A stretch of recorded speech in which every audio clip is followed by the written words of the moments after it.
SIFTER.com.au.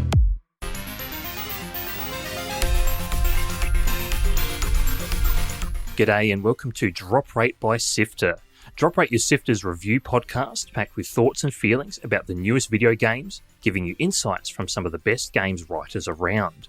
My name is Chris Button, and joining me this week is Omi Koulis from Checkpoint Gaming to talk about Armored Core 6, Fires of Rubicon, the long-awaited return of the mech action series by From Software, the studio also known for Elden Ring and the Dark Souls series.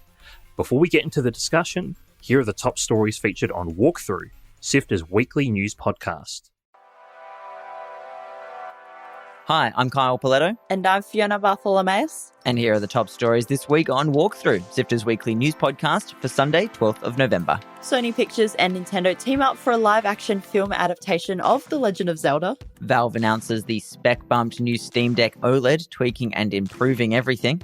Australian indie CRPG Broken Roads is delayed to 2024, a week before it was due to launch. And the Overwatch League is officially done, with Blizzard and teams announcing the end. You can get every episode of Walkthrough for free on Apple Podcasts, Spotify, YouTube, or on our website sifter.com.au every Sunday.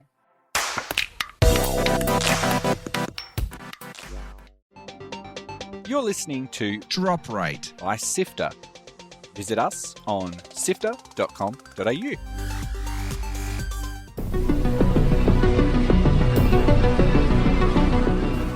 Okay, talking Armored Core 6. Omi, I've read and thoroughly enjoyed your review on Checkpoint for Fires of Rubicon. So, to get us started, what's Armored Core 6 about and what sort of game is it? Yeah, so Armored Core 6 follows on from Software's pretty long history with the series now. So it's a mech game through and through.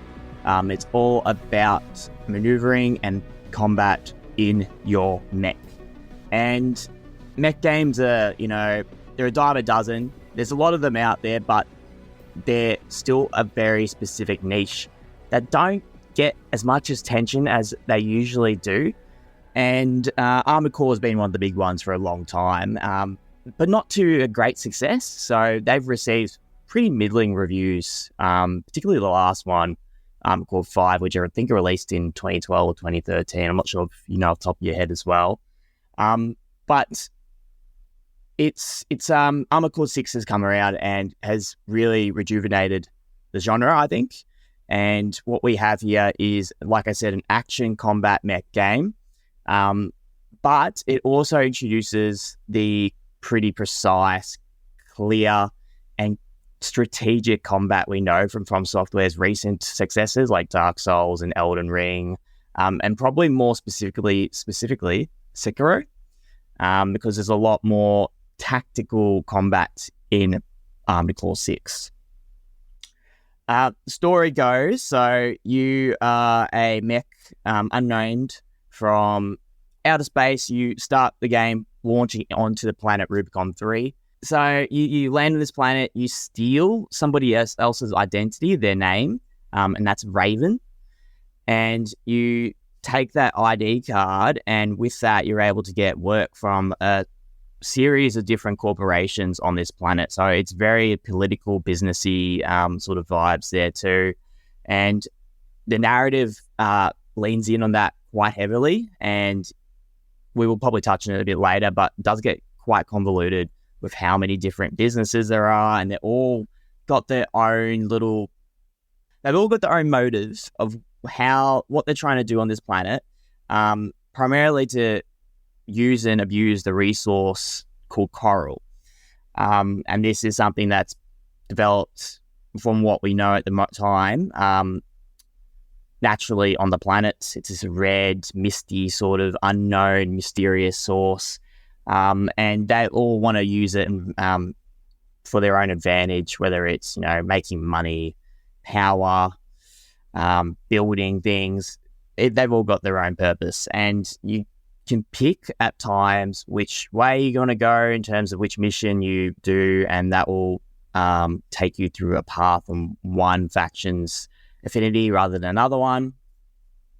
But at the end of the day, it's all about Raven or 621, which is the name of the mech that you're playing in, and how they progress through this world, get to know more about the Coral, get to know more about the factions you're working with, and get to know more about the PCA, which is like the overbearing government authority that is in control of the planet at the time. Yeah, for sure. And ahead of this, I picked up a copy of Armored Core 6 myself for the purposes of this conversation and for my own curiosity as well, not having a rich history of mech games outside of perhaps Vanquish back in the day, and I'm not quite sure that counts as a mech game, but there's mech. It's got mech similar adjacent. sort of movement, you know? Like, yeah, I know what you're talking about. It's definitely a great game to play. Oh, absolutely. So if anyone wants a fast-paced action mech adjacent game, then go back and play Vanquish by all means. But one thing, having not played an Armored Core game before, and here we're at the 6th in the series, would you say that it's a good jumping in point for newcomers, or does it require a bit of assumed knowledge heading in? I'd say it's a really good jumping in point. I think that's how it's been developed as well. I think they're very aware that Armored Core has always been a series with a very specific audience, and that's the mech community. And, like I said, it's very niche. You're either a mech fan or you're not. And what they've done here, from what I can tell, because I have not played an Armored Core 5 down to 1 either, and I jumped in here being my first Armored Core game, and I picked up the story and understood what was happening and where we were pretty immediately. Like, I didn't have a problem understanding who these people were. It was introduced to you one by one, each character, although they are just sort of text and voices on a screen rather than people you sort of see, besides the occasional mech that is with you in the game. But like, again, there's no mouths moving. It is sometimes a little bit difficult to stay on top of all the people that you do meet, or acquaintances that you sort of come by throughout the game. But in terms of the story and the world building, is not something you need to like have prior knowledge of. It's I believe it's a new planet, not explored in the series before. And so, anyone can jump in and really be like, this is a great narrative to sort of jump in and learn. But I think if we're looking at this game from a holistic point of view, it's 30% narrative, 70% gameplay. And that's most of From Software's recent games as well. Like, there's a lot of lore and stuff you can look into, going through combat logs or just, paying attention to the world around you as you play. But when it comes to the end of it, what sells these games is the precise and very, very well-designed gameplay, and that's what we have with Armored Core. So for anyone new wanting to check it out, interested in the mech game, I think it's a perfect game to jump into. A lot of the older mech games are also very hard to pick up and go, and they've done a very good job of making Armored Core quite accessible from the get-go. Even being a From Software game, it's still very challenging, but I think it's a bit more lenient in terms of you're able to change your loadout where you need to. So if you're at a boss battle, you don't have to leave the whole game. You just go to your assembly and adjust your things. But quite a good one for new players. Yeah, and I agree with what you say about the story in terms of you are relying on a lot of text and voice dialogue, and the occasional sort of logo associated with different corporations or call signs. So there's a lot to try and absorb with these different factions and allegiances, and it can be quite tricky to keep on top of.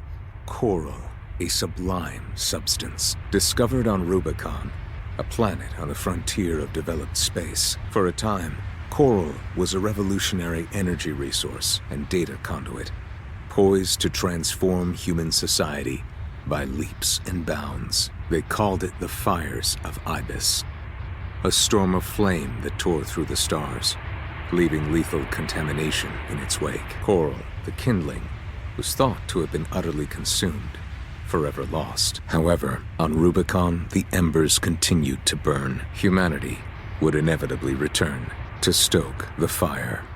And I feel like that's actually very traditional From Software in terms of narrative.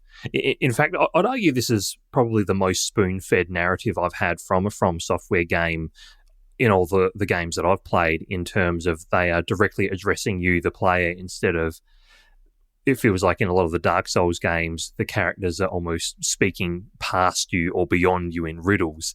So it does feel like the most direct form of storytelling, but there's still a lot going on, which can be a little bit confusing. But as you say, that's not the primary appeal here. The primary appeal is fast-paced, explosive mech action. And in my brief experience the first few hours so far, I've been really impressed in how much it just feels like a mech ballet of sorts of movement and fluidity and dodging and finding an opening and trying to land your attacks. Again, very traditional to From Software games. So I really appreciate that the way that combat unfolds and plays. So I'd really like to hear your thoughts, Omi. What was your experience with the combat? I honestly, this might be a hot take, but I think this is the best From Software game combat-wise. I think it's absolutely phenomenal.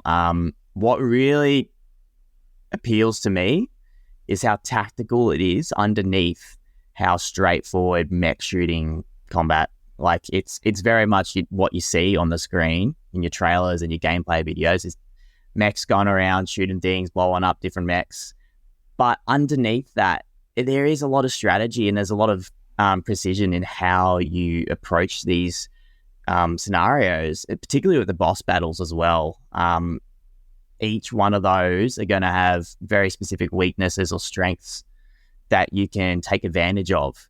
And if you don't have the right builds, if you don't have an energy weapon to get through shields, or if you don't have the right ballistic bullets to take down brute force once those shields are down for massive damage, or if you're taking someone on from far distance and they've got quite long-ranged attacks that will take half your build AP, which is health points in the game, down straight away, and you can't close that distance because you don't have the right legs on, for example, and you don't have the right boosters to get there quick enough, you're done for. There is no chance. And that does whittle down into the more occasional grunt combat as well throughout the missions. Like you'll have middle bosses in each mission that can be quite difficult sometimes if you don't have the right build. And there's some missions which are very clearly close quarter combat. And if you're if you're like a giant tank who's ready for long range distances and slow reloading, then you're going to have struggle with like the smallest and easiest of the mechs that you're going to have to take down. It's quite interesting how well they're able to implement all these intricacies into their combat. And I think it's really from their learnings in the last 10 years with Dark Souls and ELDEN RING and Sekiro, just, picking up and figuring out how to master gameplay and combat design. And it's very specific From Software. Like it's clear that it's their game, it's their gameplay, their combat, and that's something I think they've got a mark on now. Some people are still going to hate it. That's just through and through. It's still relentlessly challenging at times. And if that's not for you, then sorry, don't play Armored Core 6, But they're people who love a challenge and don't mind it being not as accessible. Not as accessible in the broader term. It's still an accessible game. But if you're somebody who has disability or, impairment of some sort, and these games are challenging for you, then yeah, it's not going to be great. But the combat itself is just so well designed, and hats off to them because they've really mastered what it means to, one, make combat that is meaningful and thoughtful, and two, just nailing a mech combat game. Like, it's not been done like this before. Besides Armored Core 5, which was close, but still, after 10 years of what they've just done with the rest of their series, they've really implemented all these learnings and made this. Honestly, I think it's the best mech game that's around, you can play right now.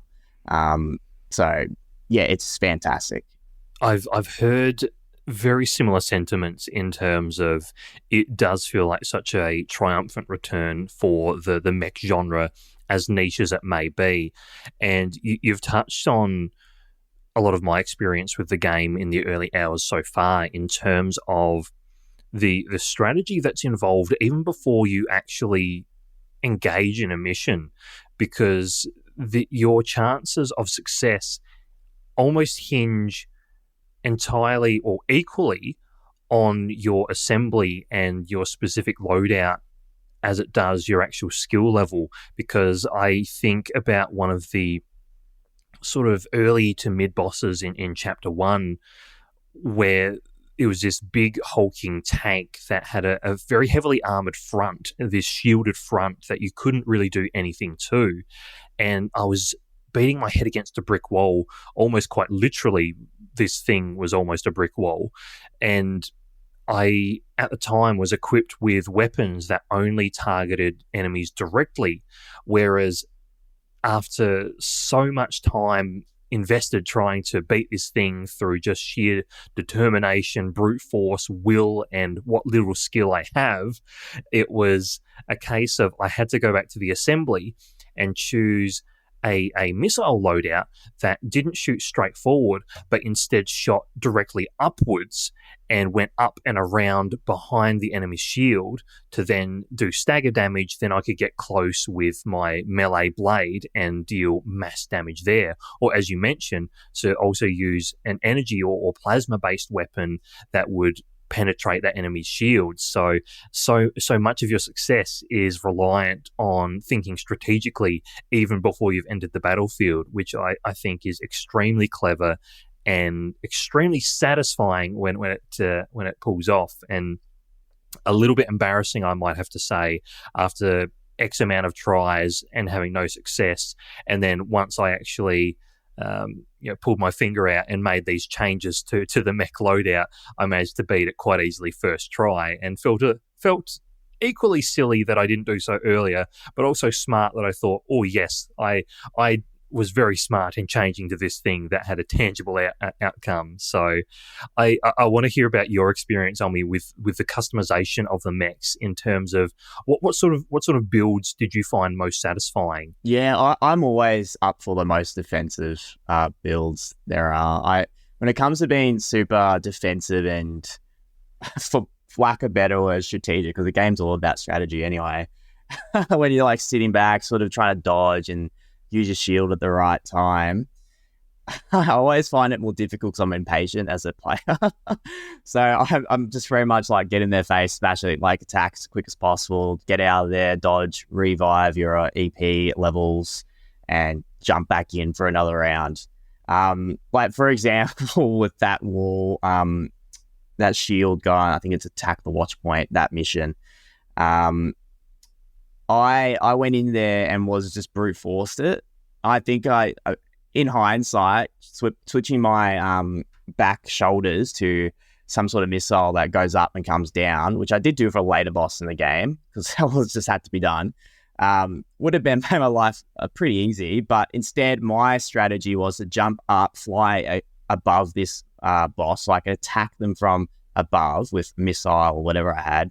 And then when they were staggered, I'd jump on the back of them and sit behind where their shield is and then hit them with a sword. And then they start driving away a little bit. And I'd keep going until they'd fly away. And then that'd be my rinse and repeat for that mission. And it worked after like 3 tries. But it's also a testament. It's not as linear as you think. It's not like you need to have this straight up loadout to beat this boss. It's more what will work for you and your play style. And that really sells what they've done here in designing the assembly system where you can go in and swap out your different parts and your core elements to be able to defeat a boss in the way that works for you, whether that is being super offensive, up in their face, making sure they don't have time to heal or revive, keeping them staggered as quickly as possible, or if that is sitting back and waiting for the right time to make a really powerful attack that will take out majority of their health straight away. One of the really cool things is it is what you've described is such a core part of From Software's design philosophy, whether you're looking at Armored Core 6 or whether you're looking at the original Dark Souls through to all of its sequels and the triumph that Elden Ring was last year. What a game. The interesting thing is, and I noticed this when I looked on the Steam listing for Armored Core 6, is in its sort of little, the initial description of the game, a new action game based on the concept of the Armored Core series that uses the knowledge gained from Software's recent action game development. There are so few developers in the world that could reasonably put such a description of their game to as a selling point, but From Software have just built up such a legacy and such a reputation that, as you've described so accurately, Omi, in terms of it's not about there is one true build or there is one way and one way only to overcome a boss or overcome an enemy or some form of adversity in this game. It very much is trying to find a build or trying to find a loadout or some sort of a strategy that works best for you. But one thing I'd really like to hear to round things out is, From Software games, there are always moments within From Software games that you really make you sit back and absorb everything that's happening due to either the sheer spectacle of the thing or a particular encounter that was just executed so beautifully.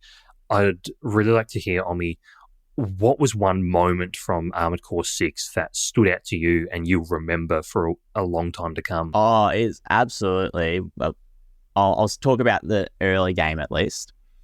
The mission where you climb the mining spider. So I think before, up to that point, it does feel quite, you're going into a different scenario, taking on enemies relatively your size. And when you get to this mission, I think it's like 3 or 4 into the game, so maybe an hour or 2, depending on how good you are. You approach this giant moving AT-AT type machine, like 3 times the size of one of those things, and that you need to destroy and fight. And it is absolutely ginormous in terms of not only how big that thing is, but also the mission itself. And that really pulled me back, and I was like, this is one of those epic moments that this game is going to be huge. Like, doesn't matter where it goes from here, there's going to be more of this. This is just like a couple of hours into the game. It was insane. And the way they designed that mission, it's very fun because you get to climb it, right? As a mech, you're climbing this thing, trying to figure out where you can jump to. And it's not very like, oh, you need to jump to this point to get up here, like you would for a platform or anything like that, even though it is platforming. It just says, jump on top of this machine, get on top. You need to take out these 6 different generators before you can focus on the eye of the machine, which is where you do your big battle.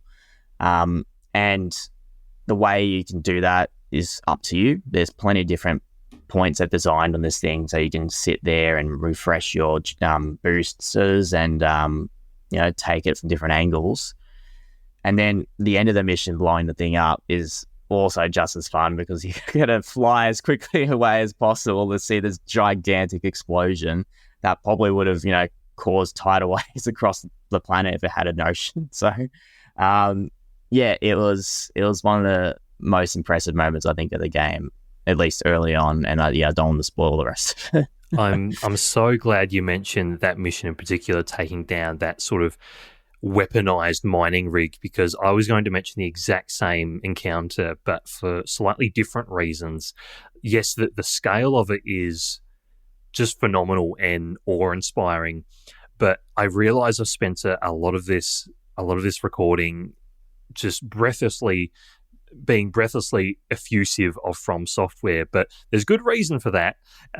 And this particular mission early in Armored Core 6, I felt like there was a beautiful sense of symmetry between that and the General Radahn fight in Elden Ring. For those who have played Elden Ring and have taken on General Radahn, you're in a similar desolate desert-like environment that's super open, lots of space to maneuver around and sort of engage with your opponent in.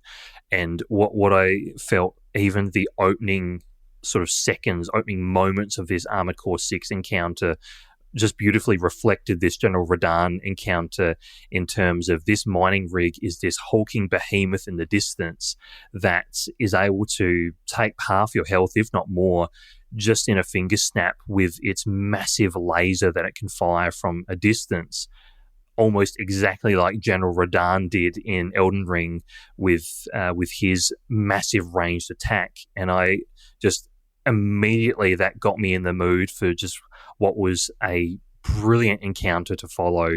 That was just grand in scale, epic in strategy, and likewise, the conclusion was oh so satisfying. So it was a beautiful, beautiful moment, and surely very deliberately done to reflect an encounter from another game. That there's so many similarities, and yet they play so differently in such a satisfying way. So to bring things home, Omi, I think I know the answer to this, but do you drop or do you rate Armored Core 6? Oh, I drop it. No, I rate it. It's great. It's really good. It's the best mech game. Like I said earlier, it's the best mech game that's available to play right now. Some people may disagree, but I think objectively it's up there. Like, it's so well designed. It looks great. Feels good to play. It's got a pretty good narrative as well for a mech game. And yeah, From Software's brought everything together, put all the pieces and puzzle pieces together to make the culmination of all their learnings into this action-packed, ballistic game that people will absolutely love and, cherish for a long time. Couldn't have put it better myself. So that's Armored Core 6, Fires of Rubicon by From Software. We'll have more thoughts on sifter.com.au, and you can also read Omi's review on checkpointgaming.net, which we'll also share a link to.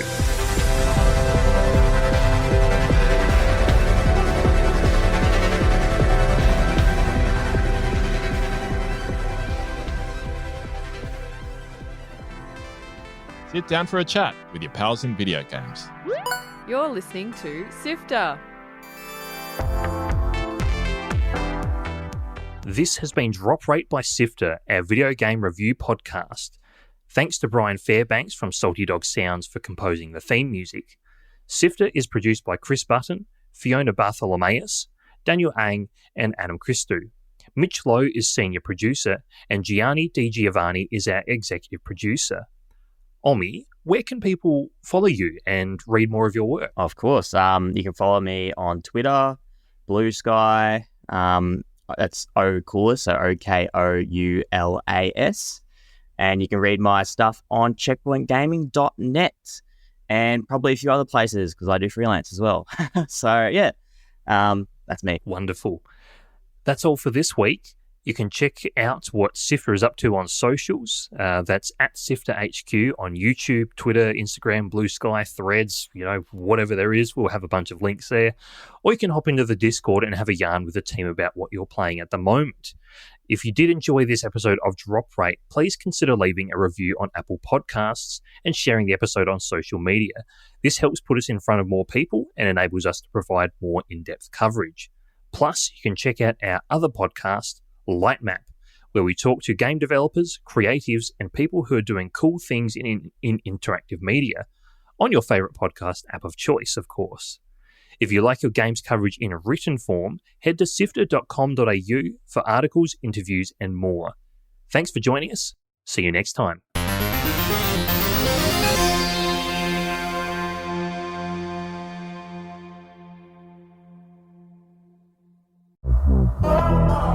Hey there, Gianni here on the latest episode of Lightmap, SIFTER's interview podcast. Abby Howard and Tony Howard-Arias join us to share Slay the Princess, a spooky visual novel that really gets you to question what you're actually doing. You wake up on a path in the woods and a mysterious voice in your head tells you that if you do not go to a cabin and slay a princess, she is going to end the world. And what you do with that information from there is entirely up to you. You poor thing. Your hands are shaking. Are you scared of me? Because you should be. So one of our challenges has been consistently writing scenarios where there are extremely difficult outcomes, but then there is nothing that can lead to premature player death. So you make a decision, you live with the consequences, you move on. You can get every episode of Lightmap for free on Apple Podcasts, Spotify, YouTube, on sifter.com.au, or wherever you like to listen.